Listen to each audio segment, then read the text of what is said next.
vous avez remarqué que ça fait des années qu'on parle de bien-être dans les entreprises. Oui. Il n'y a jamais eu autant de mal-être dans les organisations, jamais autant de burn-out, quiet quitting, dépression, arrêt de travail, arrêt maladie. Ça n'en finit pas, les brown-out, les bore-out, les burn-out, etc. Brown-out, l'absence de sens. Donc, vous voyez, il y a plein de out qui commencent à sortir. C'est le Alors, est-ce que c'est parce qu'on va vraiment plus mal, ou est-ce qu'il y a une prise de conscience qu'en fait on peut être mal et donc on se met en arrêt? Exactement, peut-être, mais en tout cas, c'est là que ça crée du mal. C'est que les gens se disent « mais j'ai tout pour mon bien-être dans l'entreprise et pourtant je ne me sens pas bien dans mon travail ». Mais c'est parce que, pour des raisons philosophiques de fond, le bien-être ne peut pas être un objet managérial.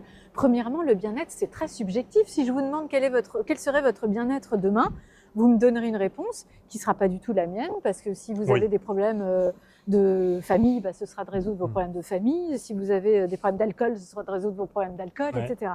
Donc vous voyez bien que le bien-être, c'est subjectif, c'est indéfinissable.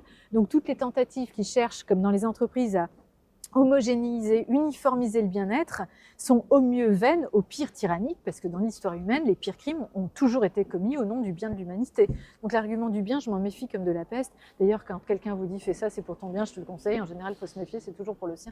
Mais ça, c'est une autre affaire. Donc c'est subjectif. Deuxièmement, c'est très contingent. On peut être très heureux 3 semaines, très malheureux les 6 semaines d'après. Comment voulez-vous faire d'une notion si fluctuante un objet managérial? C'est forcément mettre les managers dans une impasse.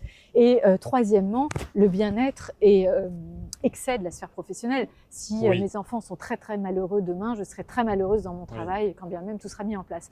Donc les entreprises sont engouffrées dans des process bonheuristes.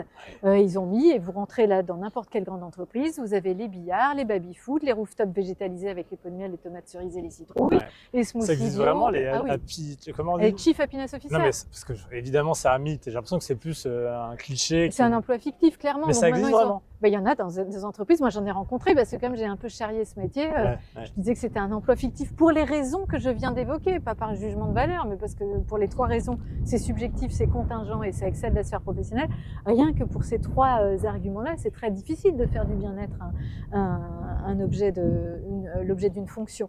Donc voilà, mais les entreprises se sont un peu engouffrées dans cette mode.